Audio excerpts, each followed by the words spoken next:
day in the life ng isang second year HM student. Maaga akong nagpe-prepare dahil from pagbilaw pa ako. Una ko munang ginagawa is nag-i-skincare. Naglagay lang ako ng serum, then moisturizer, and syempre sunscreen para maprotektahan ang ating skin from the sun. Sana all pinaprotektahan. Proceed na tayo sa makeup. Ang inuna ko is kilay dahil kilay is life. Nag-eyeshadow na rin ako para mabigyan ng buhay ang aking mata. Nag-curl na rin ako ng lashes. At syempre mascara. And syempre blush para kunwari kinikilig.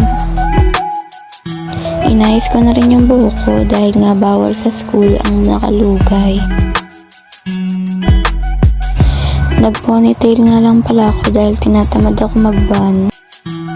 I'm using slick stick para mawala ang mga tutsang-tutsang. Dalawang subject nga pala ang meron kami ngayong araw.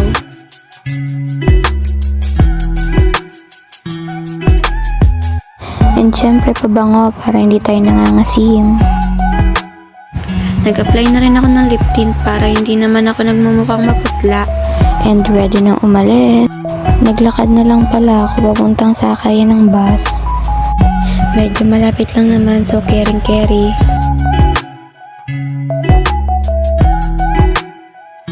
Nung nakarating na ako, sumakay na ako agad dahil nga paalis na.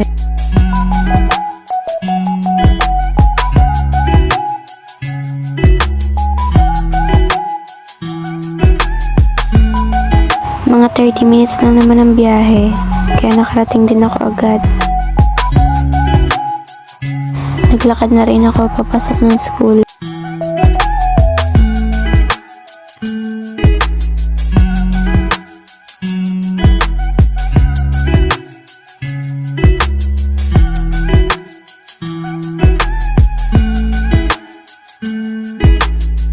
Nasa loob na nga ako at papasok na ako sa room namin.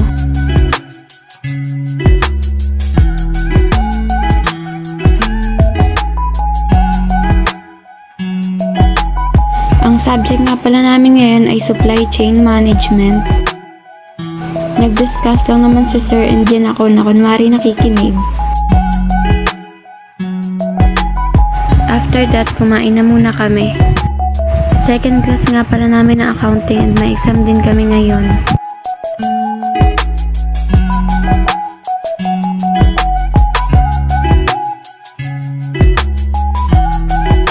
After nun, bumalik na rin kami sa room dahil nga may exam pa kami.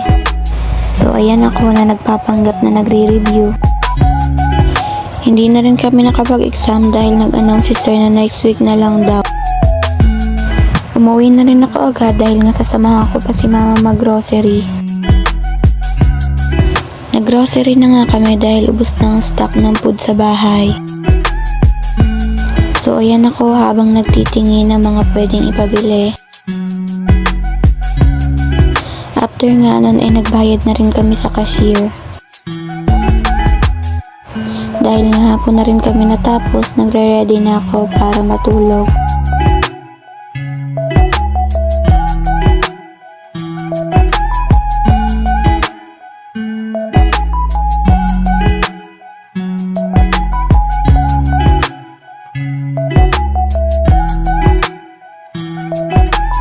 After ko nga mag-toothbrush and maghilamos, pinatuyo ko na din agad ang aking mukha gamit ang tissue.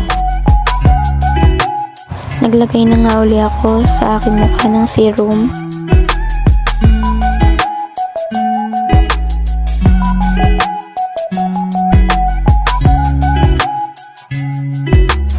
And moisturizer para ma-moisturize ang ating face.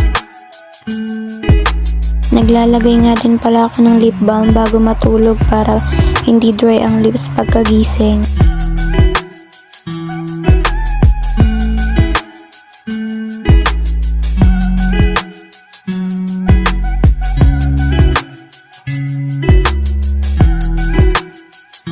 And ayan, ready na ako matulog. Good night!